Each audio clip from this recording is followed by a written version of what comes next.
오늘 말씀은 요한복음 14장 15절에서 21절까지의 말씀입니다. 신약성경 요한복음 14장 15절에서 21절까지의 말씀입니다. 우리 다 찾으셔서 저 여러분이 한 절씩 교독하도록 하겠습니다.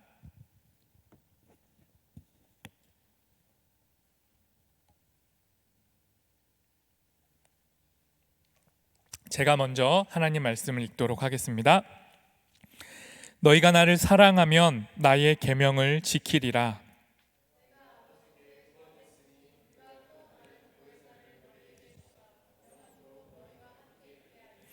그는 진리의 영이라 세상은 능히 그를 받지 못하나니 이는 그를 보지도 못하고 알지도 못함이라. 그러나 너희는 그를 아나니 그는 너희와 함께 거하시며 또 너희 속에 계시겠음이라.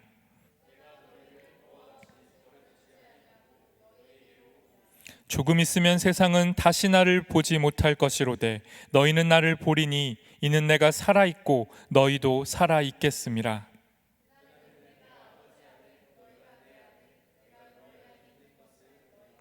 함께 읽겠습니다.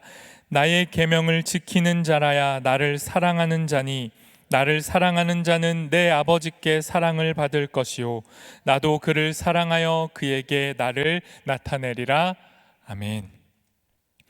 오늘은 부활절 6째 주일이면서 어버이 주일입니다. 5월에 특별한 주일이 많죠. 기본적으로는 부활절이 이어지고 있는 거예요. 그걸 기쁨의 50일이라고 하는데 부활절을 베이스로 하고 5월이니까 가정의 달이니까 어린이 주일, 어버이 주일, 청년 주일 이렇게 이어지는 겁니다.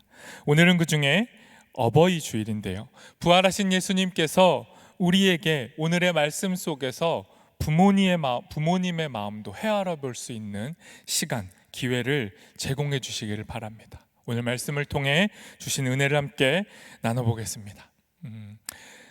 저도 어느덧 부모로 산 지 19개월이 조금 넘었습니다. 네, 우리 중에 부모는 저밖에 없죠. 네, 제가 좀 우위에 있습니다. 아직 여러분은 저보다는 덜 어른이죠. 저는 성숙하고 여러분보다 어른입니다. 부모라서. 제가 부모로 산 지 19개월, 그러니까 제 아들 이준이가 19개월이 좀 넘었다는 건데요. 이 시간이 힘든 시간이에요. 그러니까 제가 여러분 앞에 힘든 시간입니다 말해도 여러분은 전혀 동의하지 않죠. 감도 안 오고 뭐 그냥 원래 힘든 거 아닌가? 이 정도인데 겁나 힘들어요. 그래서 이런 명언이 있습니다.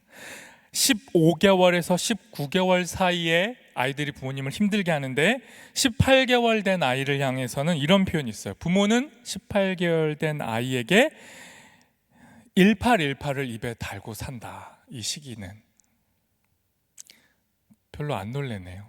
18개월 된 아기를 가지는 부모님들의 입에는 1818이 달고 산다는 건데 저는 아직 뭐 그렇게까지는 안 했고요. 근데 힘들어요. 왜 힘드냐면 이때쯤 되면 아기들이 자아를 형성합니다. 그러니까 처음에 아기가 나오면 내가 나인 줄 몰라요. 그렇게 그냥 사는데 이때쯤 되면 아기가 거울을 보고 자기도 인지하고 타인도 인지하는 거죠. 그러면서 아기는 하고 싶은 게 많아지는 거예요. 자아가 생기니까 내가 하고 싶은 게 많은데 언어적 표현력이 딸리니까 말을 못하니까 스스로 화가 나고 분노가 올라오고 짜증이 나는 겁니다. 그러니까 아이가 할 수 있는 거 뭐예요? 화내고 던지고 우는 거죠. 잘 놀다가도 엄마 아빠가 시야에서 조금만 사라지면 울어요. 그러니까 자기 옆에 있으라는 거예요. 무조건 자기가 눈 뜬 시간에 부모도 눈 뜨고 자기가 놀 때는 옆에 있어라 이런 거고, 화장실이 너무 급해서 잠깐 갔다 올게 하고 화장실 가면 대성통곡을 합니다. 그리고는 그 작은 눈에서 닭똥 같은 눈물이 막 떨어져요. 너무 귀여운데 또 너무 짜증이 나기도 해요. 왜 우니? 좀 그만해라. 막 이런 마음이 올라오죠. 원하는 걸 해줘도 울고요. 원하는 걸 안 해주면 더 울죠. 원하는 걸 못 해줘서 타이밍을 놓치면 이제 달래지지 않습니다. 정말 끝판왕으로 울어요. 그래서 어떤 생각을 하게 되냐면 저도 그런 생각이 들어요. 훈육을 해야겠다. 이제 얘도 어느 정도 이제 말을 알아듣겠지. 안 되는 건 안 된다라고 엄격하게 말해야겠다. 그러면서 제가 이제 훈육을 다짐하고 어떻게 해야 되는지 찾아보다가 또 우리 대한민국 대표 육아 전문가의 오은영 박사님께서 이런 얘기를 하시더라고요. 24개월 미만의 아이들은 훈육하면 안 된다. 너무 마음이 무너졌어요. 아니 이제 좀 앉혀놓고 화를 내고 좀 알아듣게 하고 싶은데 하면 안 된대요. 이 시기에 아이들은 그 짜증내는 게 자기 욕구, 기본적인 본능에 의한 거기 때문에 이게 꺾이면 아이가 성격이랑 이런 게 잘못 형성된다는 거예요. 그러니까 힘들어도 참아내래요. 버티고 견디라는 거예요. 그래서 되게 힘들었습니다. 그래서 이제 훈육도 못하고 견뎌내야 한다. 이 아이의 울음을, 이 떼씀을 이겨내야 한다는 게 정말 힘들었죠. 그리고 그 기간을 통과하고 있습니다. 버티고 힘내야 하는 거죠. 부모님은 여러분을 그렇게 버티고 견뎌내는 시간을 통해 이만큼 키워놓으신 거죠. 오늘 어버이 주일 부모님께 전화라도 한 통화 하셔서 감사합니다 꼭 이렇게 한마디 해주시고, 키우느라 고생하셨습니다 꼭 얘기해 주셨으면 좋겠습니다. 아이에게 제일 중요한 건요, 부모로부터 제공받는 이 무조건적인 버팀이에요. 이걸 아동 심리학에서는 안아주기 영역이라고도 하고, 아기가 마음껏 자기를 표출할 수 있는 공간을 마련해 줘야 돼요. 이 공간 안에서 기독교적으로 표현하자면 무조건적인 사랑을 아이가 부모로부터 공급받을 때 아이는 평생을 살아갈 내적인 토대를 마련하는 거예요. 그 토대에서 아이는 마음껏 자기 꿈을 펼치는 거죠. 이것을 소설가 박완서 선생님은 그의 마지막 수필인 못 가본 길이 더 아름답다 해서 이렇게 말합니다. 우리 화면 좀 띄워주시겠습니까? 제가 한번 읽어볼게요. 엄마를 연거푸 부르면 끝도 없이 옛날 생각이 나고, 이야기가 이야기를 부르면서 마음이 훈훈하게 젖어오면 오그라졌던 몸이 펴진다. 이 몸이 얼마나 사랑받은 몸인데 넘치게 사랑받은 기억은 아직도 나에게 젖줄이다. 박완서 소설가가 나이가 한참 들어서 증손자도 볼 늦은 나이에 이렇게 고백한 거예요. 자기 안에 아직도 자기의 삶을 움직여줄 수 있는 내적 토대, 엄마로부터 공급받는 젖줄이 있는데 그 젖줄은 바로 사랑받았음, 내가 어떻게 사랑받은 자인데 라는 이 기억이라는 거죠.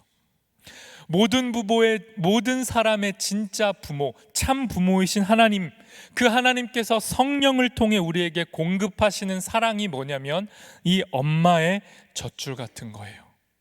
막막하고 냉혹한 현실을 버텨나갈 수 있는 진정한 도움과 위로가 성령님을 통해 공급된다는 거죠. 오늘 말씀을 통해 우리의 엄마와 아빠가 되시는 성령님의 보살핌이 무엇인지 우리 깨달을 수 있었으면 좋겠습니다. 오늘의 본문에 배경이 있어요. 오늘 본문 쭉 같이 읽을 텐데 배경이 뭐냐면 예수님의 떠나심과 성령의 오심이에요. 예수님은 지금 아무 맥락이 없는 상황에서 말씀하시는 게 아니라 자기는 떠날 건데 그 공백의 자리에 성령이 오실 것이라는 걸 말씀하고 있는 거죠. 요한복음 13장 1절, 오늘 말씀 앞에 나오는 배경과 같은 말씀 함께 읽어보도록 하겠습니다. 같이 읽습니다. 유월절 전에 예수께서 자기가 세상을 떠나 아버지께로 돌아가실 때가 이룬 줄 아시고 세상에 있는 자기 사람들을 사랑하시되 끝까지 사랑하시니라. 예수님은 자기 떠날 걸 아셨어요. 십자가의 죽음을 통해 우리를 구원하셔야 했기에 잠시 우리와 작별하시고 제자들을 떠나야 하는데 그 잠시 떨어지는 순간에도 마치 버려진 것 같은 공백 때문에 허기질 제자들을 사랑하겠다, 끝까지 사랑하겠다 다짐하시면서 말씀하시는 겁니다. 너희는 비록 내가 떠나면 흩어질 거야. 너희는 나를 버리고 서로가 서로를 버릴 거야. 그것을 아셨던 예수님은 그 자리에 성령을 보내시겠다 말씀하는 겁니다.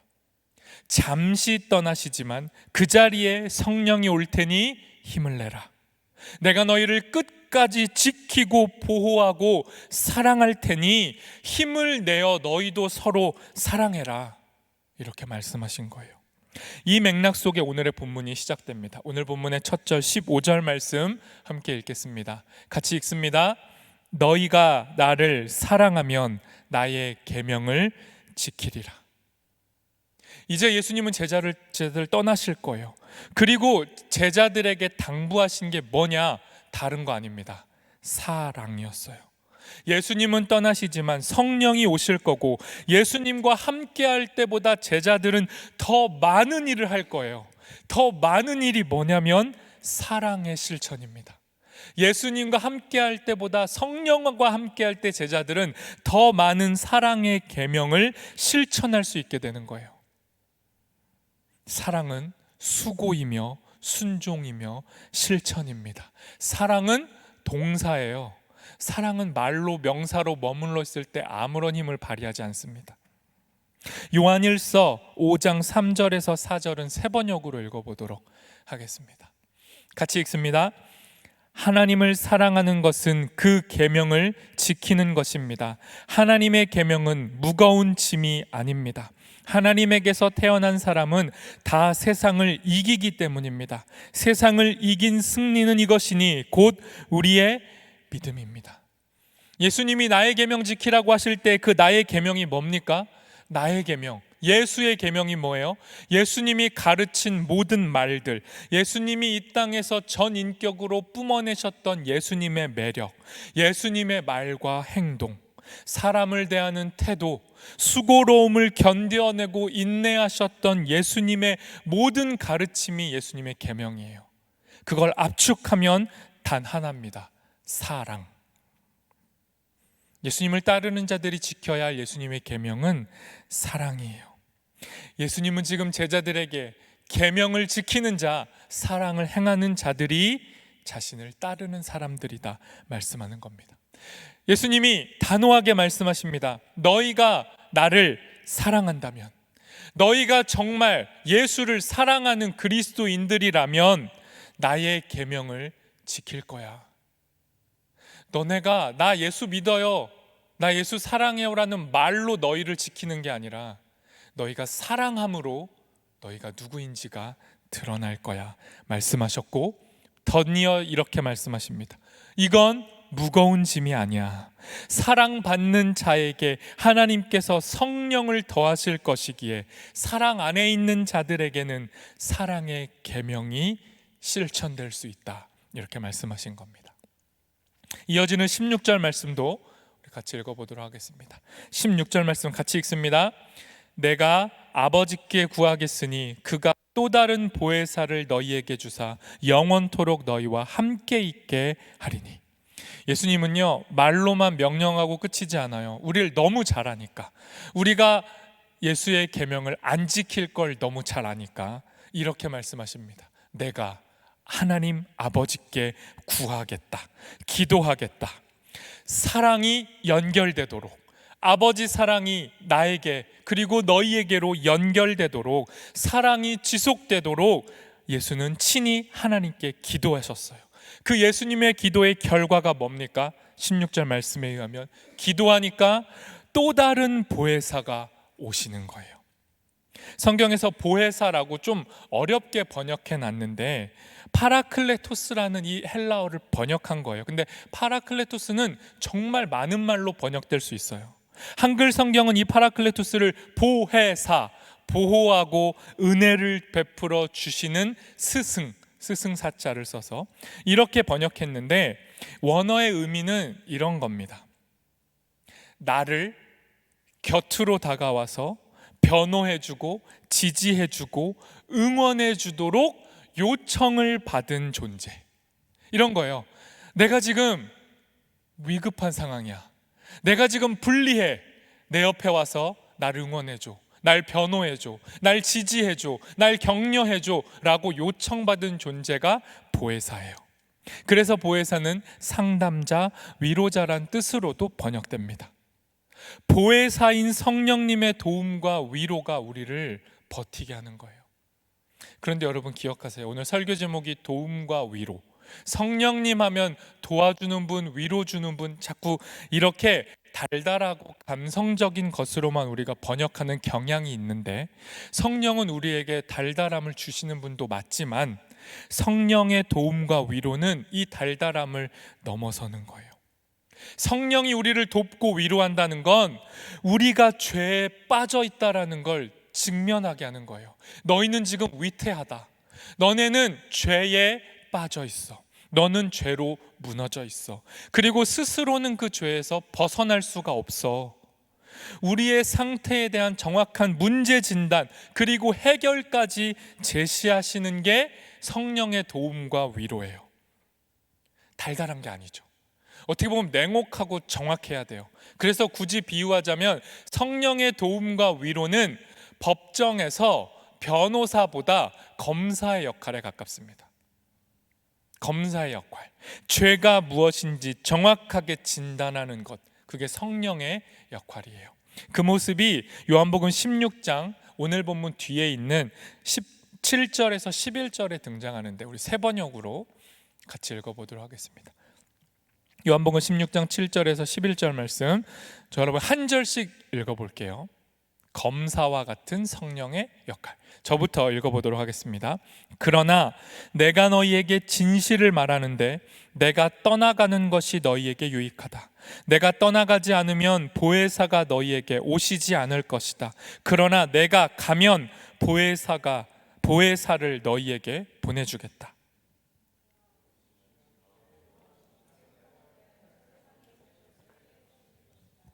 죄에 대하여 깨우친다고 함은 세상 사람들이 나를 믿지 않기 때문이요.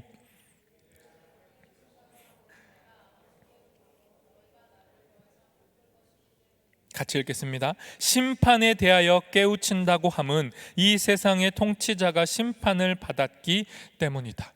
이 말씀 잠깐 조금만 더 띄워주시고, 이게 무슨 말이냐면 성령님은 단지 그냥 힘들고 지친 우리한테 와서 좋은 말 해주고 위로해주고 도닥여주고 도움 주는 걸 넘어선다고요. 성령은 뭘 하시냐면 우리에게 오셔서 예수님보다 더 유익한 일을 하시는 거예요. 뭐냐면 죄와 의로움과 심판에 대해서 말씀하시는 거예요. 우리가 얼마만큼 하나님을 떠나 있는지 우리의 죄의 실체를 드러내신다고요. 세상이 얼마나 잘못된 질서에 사로잡혀 있는지 고발하시겠다고요. 세상에서 왕노릇하고 있는 자들을 성령은 이미 심판하셨다라는 말씀을 전달해 주시는 거예요. 그러니 우리에게 위로가 되는 거죠. 세상의 구조와 질서는 너무 막강해서 이 개미와 같은 우리 낱개의 힘으로는 이기지 못해요. 여러분이 어떻게 자본의 질서를 이깁니까? 그런데 그 단단한 구조마저도 진짜 주인이신 하나님이 심판하시고 마침내 승리하실 것이라는 말씀을 성령이 들려주실 때 우리는 도움이 되고 위로가 되는 거예요. 이미 어그러진 이 땅을 살아갈 수 있는 버팀의 힘이 뭐냐면 성령의 말씀인 거죠. 그래서 성령을 성경은 뭐라고 표현합니까? 또 다른 보혜사라고 표현하는 거예요. 이제 말씀 넘어가도 됐습니다. 또 다른 보혜사가 뭐예요? 성령 이전에 또 다른 보혜사가 존재했다는 말이잖아요. 또 다른 보혜사가 누굽니까? 성령님 말고. 만약에 이 중에 이만희 이렇게 외치시면 신천지를 커밍아웃 하신 거고요. 신천지 이만희는 보혜사가 아닙니다. 네, 너무 주입하지만 또 다른 보혜사는 누굽니까? 예수 그리스도죠. 예수님이 성령이 오시기 전에 뭐 하셨어요? 보호하시고 은혜 주시고 죄를 고발하시고 우리를 죄에서 건지시고 세상을 심판하시고 우리를 돕고 위로하는 역할을 하셨잖아요. 그 예수가 십자가에 죽으시고 또 다른 보혜사인 성령이 오시는 거죠. 성령이 예수 보혜사의 역할을 이제 감당하는 겁니다.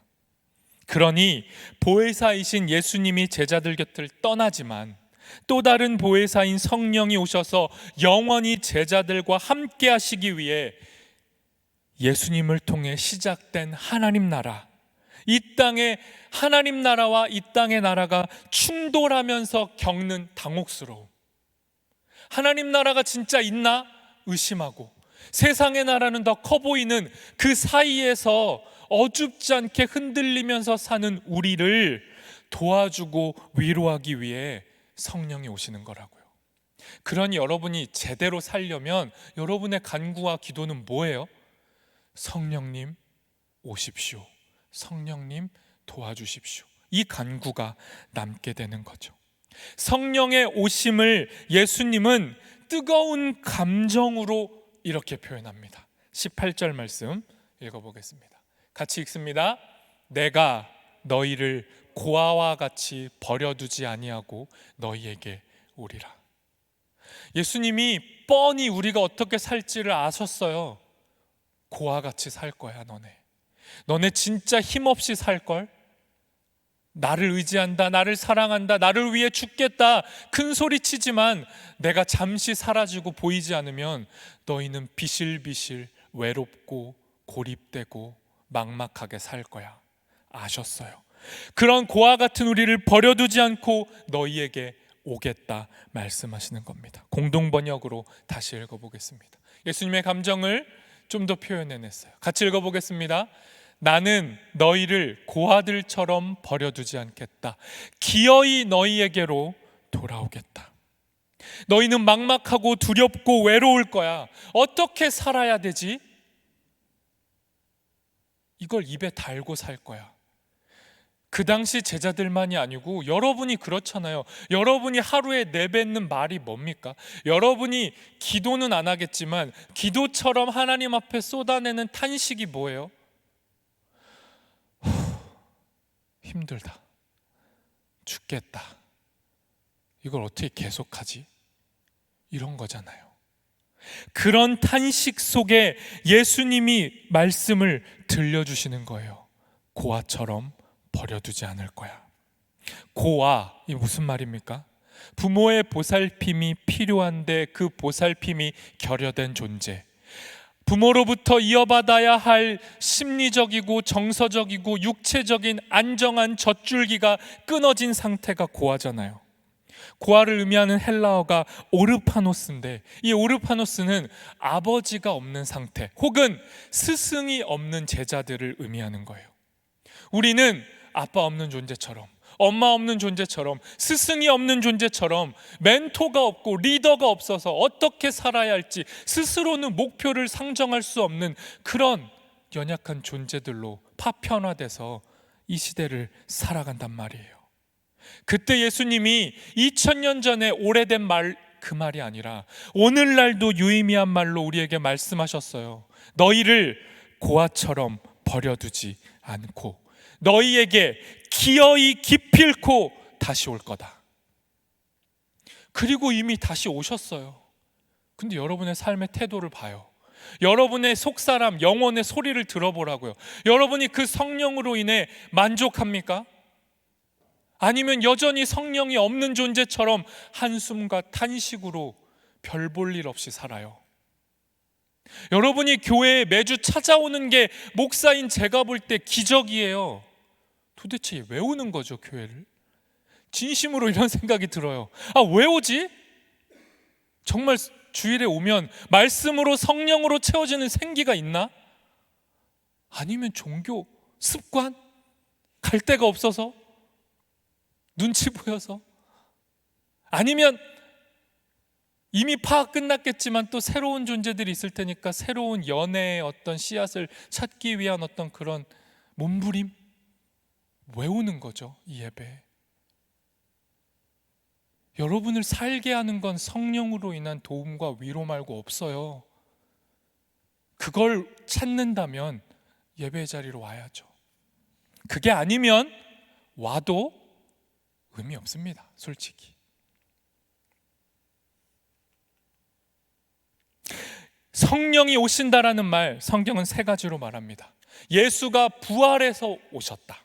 또 하나, 죽음을 이기고 오신 그 분이 성령을 보내셔서 오시고 마지막 때에는 재림하셔서 우리에게 오신다, 이런 거예요. 예수님이 오심으로 인한 변화, 그걸 20절의 말씀이 이렇게 말합니다. 20절 말씀 같이 읽어보겠습니다. 그날에는 내가 아버지 안에, 너희가 내 안에, 내가 너희 안에 있는 것을 너희가 알리라. 그날이 언제예요? 그날, 예수가 부활한 날, 예수가 없어졌다가 다시 오신 날, 그 부활의 날에 온다라는 의미가 통합되는 거예요. 부활과 성령과 재림이 연결돼요. 부활하신 예수님이 성령을 보내시고 제자들을 진정 새로운 삶을 살아내게 하시는 상황이 펼쳐진다고요. 고아처럼 버려두지 않고 성령을 보내셨기에 그 성령과 더불어 사는 삶이 진정 우리를 살게 하는 거예요. 그래서 19절이 성령을 통한 새로운 삶을 이렇게 표현하는 겁니다. 19절 말씀 읽어보겠습니다. 내가 살아있고 너희도 살아있겠습니다. 예수는 죽고 끝나지 않았어요. 안 보일 뿐. 예수는 십자가에 죽었지만 부활하셨고 지금도 살아계시고 이제 성령으로 살아있다고요. 예수가 살아있다는 게 뭐가 중요합니까? 우리를 살게 하니까. 여러분이 좀비처럼 살잖아요. 살았는데 죽은 것 같이. 죽은 것 같은데 아침에 또 눈 뜨고 출근하고 학교 가고 알바 가고. 여러분 이렇게 살잖아요. 근데 진짜 살아있게 하는 건 예수, 그가 살아서 우리를 살게 하는 거예요. 평안하다는 말, 평화롭다는 말 사치스럽잖아요. 쉽지 않은 말이에요. 그런데 이 땅에 평안할 수 있는 근거가 있어요. 우리에게 없어요. 세상은 우리가 열심히 노력하면 평화를 만들 수 있다고 자꾸 광고를 해요. 유튜브에서 노력하면 월 1억 벌 수 있다고 자꾸 뻥을 치는데 그런 게 없잖아요. 우리가 이 땅에서 우리의 평화를 만들어낼 수 없어요. 하나님의 도우심과 위로함이 우리에게 주어질 때 우리는 평안할 수 있어요. 결코 고아처럼 버려두지 않겠다는 이 말씀, 그리고 실제 지금도 우리를 버리지 않으시는 하나님의 도움과 위로, 성령의 일하심만으로 우리는 평화로울 수 있습니다. 예수님의 부활로 시작되는 성령의 오심, 그로 인한 새로움이 제자들의 삶을 전환시켰고 2000년이 지난 오늘을 사는 제자들인 우리의 삶을 전환시킬 수 있어요. 제발 받아들이세요. 노력한다고 믿어지지 않아요. 그냥 제가 대언하잖아요. 하나님의 말씀을 여러분은요 받으면 돼요. 여러분의 인생이 쉬프트, 진짜 전환될 수 있는 능력의 길이 있어요. 예수를 받아들이세요. 성령을 받아들이는 거예요. 거기서 변화가 시작됩니다. 거기서 진짜 살아있음, 생명이 시작되는 거예요. 오늘의 본문 마지막 절 21절 말씀 같이 읽겠습니다. 같이 읽습니다. 나의 계명을 지키는 자라야 나를 사랑하는 자니 나를 사랑하는 자는 내 아버지께 사랑을 받을 것이요 나도 그를 사랑하여 그에게 나를 나타내리라. 뭐야? 15절 말씀 왜 또 반복해? 성경은 원래 그래요. 중요한 말은 수미상관, 앞뒤로 똑같이 배열하고 강조하는 거예요. 우리의 삶의 존재의 전환, 우리의 삶의 변화, 우리의 행위의 변화 말고, 우리의 업적의 변화 말고, 여러분의 직장의 이직 말고, 우리 존재의 변화는 하나님 사랑으로 시작되는 거예요. 우리의 행위가 먼저가 아닙니다. 하나님이 선행하시는 사랑, 성령을 보내시는 사랑 안에서만 우리의 행위, 우리의 반응, 우리의 실천, 우리의 계명에 대한 순종이 시작되는 거예요. 너희가 나를 사랑하면 나의 계명을 지킬 거야. 너희가 사랑하는 게 먼저다라는 말이 아니에요. 너희가 나를 사랑하면 이라는 조건부 앞에 더 먼저 선결되는 조건이 붙어 있어요. 괄호치고 생략되어 있는 말씀, 하나님이 세상을 이처럼 사랑하사. 하나님이 세상을 이처럼 사랑하신 게 먼저고, 그 사랑 안에서 너희가 나를 사랑하면 그게 계명을 이루는 일이라고 말씀하는 거예요. 그러니 여러분, 하나님 사랑에 반응하십시오. 오늘의 본문 마지막 절인 21절이 15절하고 연결되면서 완성되는 거예요. 하나님 사랑을 받고 하나님 사랑의 마음이 붙잡힌 사람이 사랑의 계명에 순종할 수 있어요. 하나님에게 받은 사랑 때문에 수고로운 사랑을 실천할 수 있다고요. 지난주 제가 설교 때 뭐라고 했습니까? 예수님이 성장하셨다고 했잖아요. 시간을 통과하시면서 지혜와 키가 자라고 하나님과 사람에게 어떻게 되셨다고 했죠? 진짜 어이없는 질문이죠. 지난주 설교도 기억이 안 나는데 심지어 지난주에 설교에 등장한 말씀을 맞추라니. 어이없는 표정 감사하고요. 예수님은 지혜와 키가 자라고 하나님과 사람들에게 사랑스러워 가셨어요. 사랑스러운 존재로 변화되셨어요. 그러니 여러분, 우리가 하나님의 사랑에 반응하면 우리도 사랑스러워질 수 있는 겁니다. 우리의 방향이 뭐예요? 우리의 목표가 뭐예요? 사랑스러운 존재가 되는 겁니다. 사랑스러운 존재가 돼서 그 사랑을 전달하는 거예요. 이걸 위해 시간이 필요하고 어둠의 터널이 필요하고 고난과 곤고도 우리의 재료가 되는 거예요.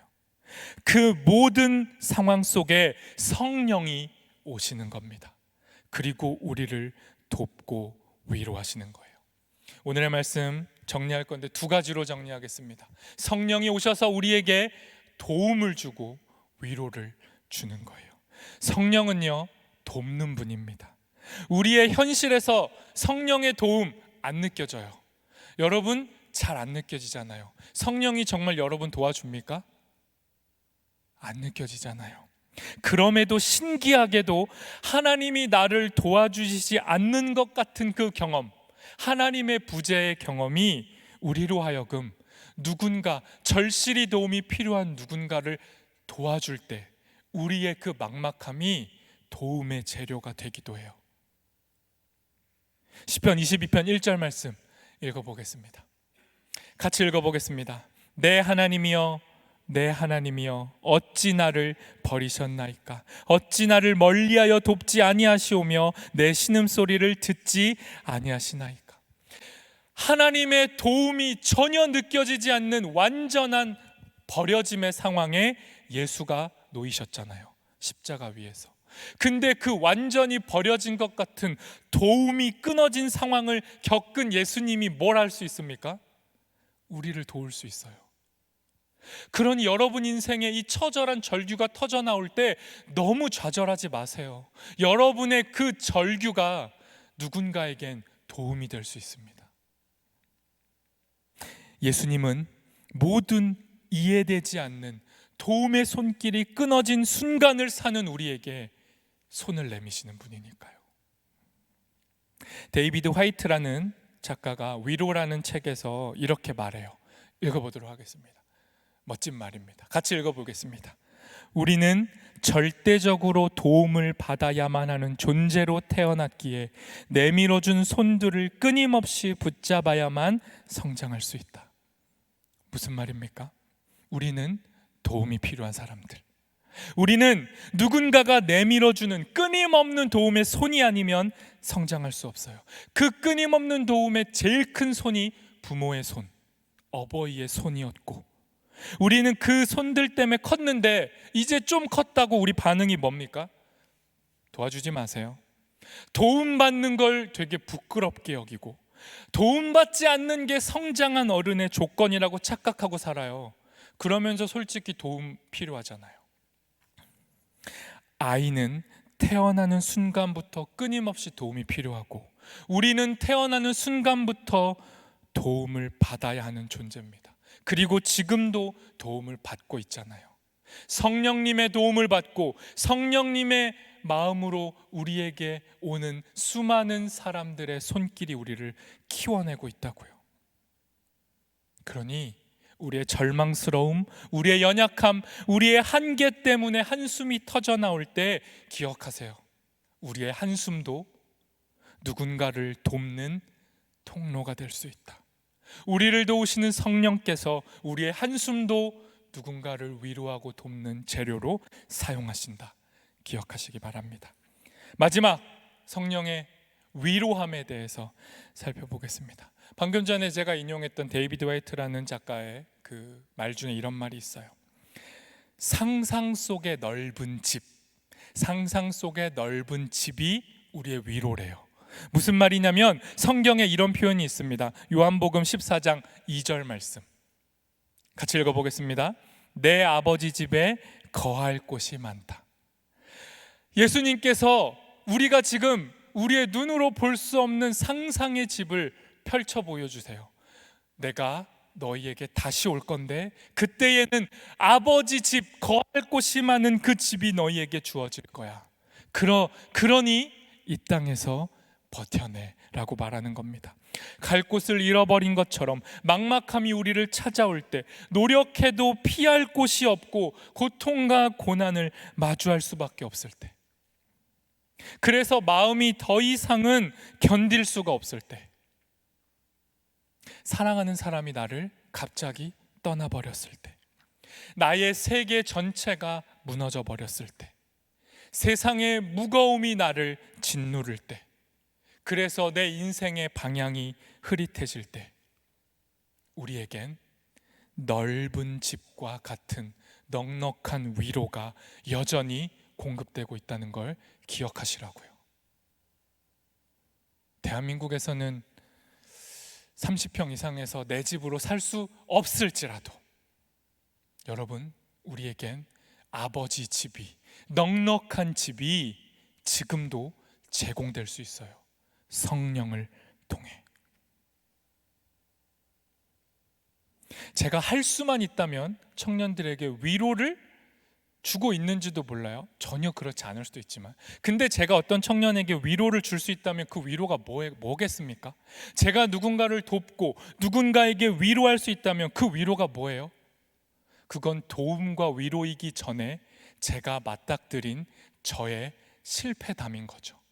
제가 오늘도 일상이라는 순간에서 느끼는 막막함, 고립감, 메마름, 버거움, 나의 위선과 기만, 내 아들과 내 아내 앞에서 여실하게 다 드러나 버리는 나의 추악함, 멋없고 매력 없음, 일상이라는 시간을 통과할 때마다 저는 이걸 거울처럼 마주해야 된단 말이에요.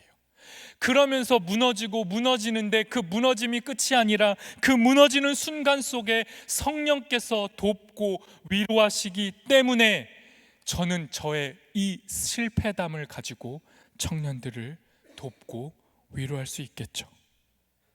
그러니 제가 누군가에게 전달할 수 있는 도움과 위로는 저를 향한 하나님의 도움과 위로인 겁니다. 성령께서 너와 나를 위로하시고 나를 함께 하심이 우리 안에 받아들여질 때 그 위로가 힘을 갖게 되는 거예요. 그러니 성령의 위로와 도움은 고통을 덜어주거나 회피하게 해주는 일시적인 달콤함이 결코 아닙니다. 성령의 위로와 도움은 우리를 일상의 정면으로 부딪히게 하는 거예요.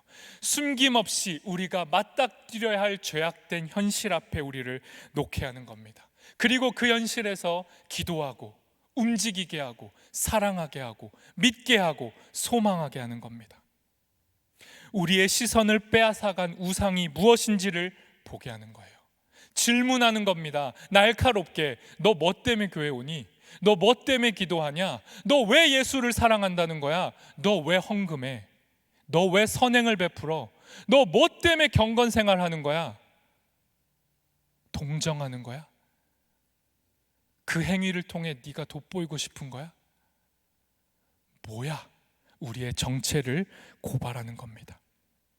우리의 길을 잃게 만들고 사랑으로부터 멀어지게 만드는 죄를 정면으로 바라보게 하고 그 바라봄 속에서 우리를 돕고 위로하고 세상의 기쁨이 아니라 하나님의 기쁨으로 우리를 충만하게 하시는 것, 이게 성령의 도움과 위로예요. 진짜 말씀 정리하도록 하겠습니다. 성령은 우리를 안 버려요. 그러니까 제발 너무 쫄지 마세요. 성령 우리 안 버립니다. 고아처럼 버리지 않고 삶의 냉정함과 차가움이 마치 우리에게 넌 버림받은 존재라고 말할 때도, 그래서 우리는 그 시간들을 견디지 못하고 자꾸만 주기가 짧은 자극들로 내 그 허탈함을 채우려고 할 때, 성령이 아닌 다른 감각으로 나를 기쁘게 만들려고 노력할 때, 그리고 그 노력도 의미가 없어질 때, 그 순간에도 성령은 찾아오십니다. 버려두지 않을게. 그러니 여러분, 점진적으로 우리를 충만하게 하시는 시간을 사용하시는 성령님께 기도하시고요, 힘들어도 또 기도하세요. 그리고 진짜 버티는 겁니다. 그렇게 점진적으로 충만해져 가는 삶, 우리를 도우시고 위로하시는 성령과 함께 그 시간을 통과해내는 우리가 됐으면 좋겠습니다. 그리고 그렇게 살 때에만 여러분은 또 다른 누군가에게 도움이 되고 위로가 될 수 있어요. 말로만으로는 아무도 위로하지 못합니다. 그 시간을 여러분이 견뎌낼 때 여러분의 말, 여러분의 눈빛, 여러분의 한숨은 도움이 되고 위로가 될 겁니다. 우리 시간 함께 찬양하고 기도하도록 하겠습니다. 설교가 길어서 시간 많이 지났는데 그래도 이 찬양 함께 고백하고 이 찬양을 가지고 우리 잠깐 기도할 수 있었으면 좋겠습니다. 성령께서 우리 안에서 행하시는 일, 우리 찬양의 가사로 함께 고백하도록 하겠습니다.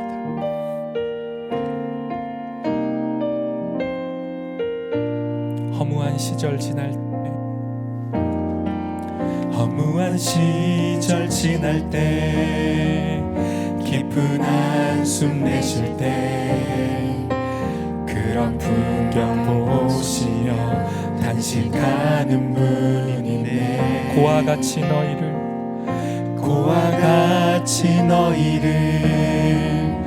버려두지 않으리. 내가 너희와 영원히 함께하리. 우리 1절 가사로 한 번 더 고백합시다. 허무한 시절 지날 때, 깊은 한숨 내쉴 때, 그런 풍경 보시며 단식하는 분이네. 고와 같이 너희를 버려두지 않으리. 내가 너희와 영원히 함께하리. 성령이 오셨네, 성령이 오셨네, 성령이 오셨네. 내 주에 보내신 성령이 오셨네. 우리 인생 가운데 친히 찾아오셔서 그 나라 꿈꾸. 성령이 오셨네, 성령이 오셨네, 성령이 오셨네, 성령이 오셨네. 내 주에 보내신 성령이 오셨네. 우리 인생 가운데 친히 찾아오셔서 그 나라 꿈꾸게 하시네. 우리 한 번만 더 고백합시다. 성령 오셨네, 성령이 오셨네, 성령이 오셨네. 내 주에 보내신 성령이 오셨네. 우리 인생 가운데 친히 찾아오셔서 그 나라 꿈꾸게 하시네. 우리 이 시간 할 때 이렇게 기도합시다.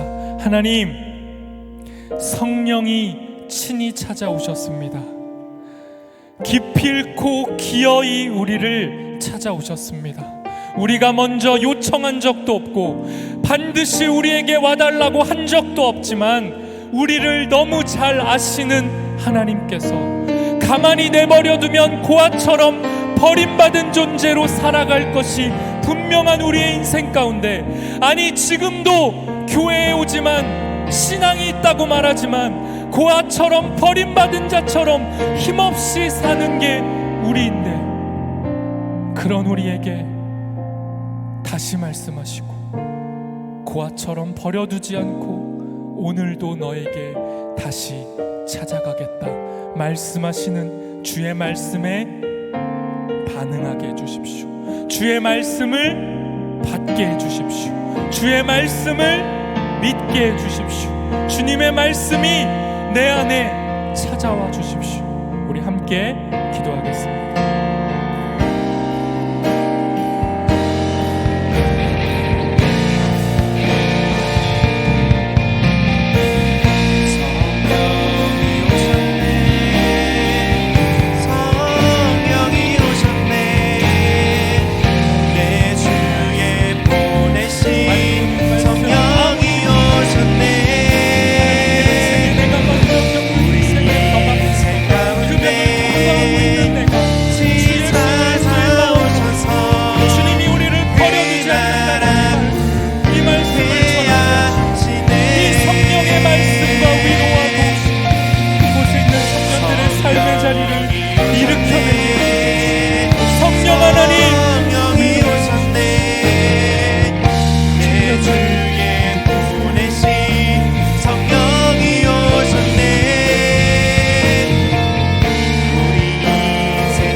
우리를 찾아오시는 하나님, 우리는 주님을 초청하지 않고 여전히 우리 힘대로 살아보려고 몸부림치지만 그런 우리에게 또 오셔서 또 말씀하시고 너를 버려두지 않겠다 하시니 감사합니다. 주님, 우리는 주의 도우심과 위로하심을 붙잡게 해주십시오. 세상의 것으로 우리의 만족과 감각을 자극하려는 몸부림도 멈춰보고 성령의 도우심과 위로하심으로 이 땅의 한숨을 이겨나가며 끝까지 주의 길을 따라가고 누군가에게 마침내 도움과 위로가 되는 예수의 제자들로 살아가게 해주십시오. 예수님의 이름으로 기도합니다.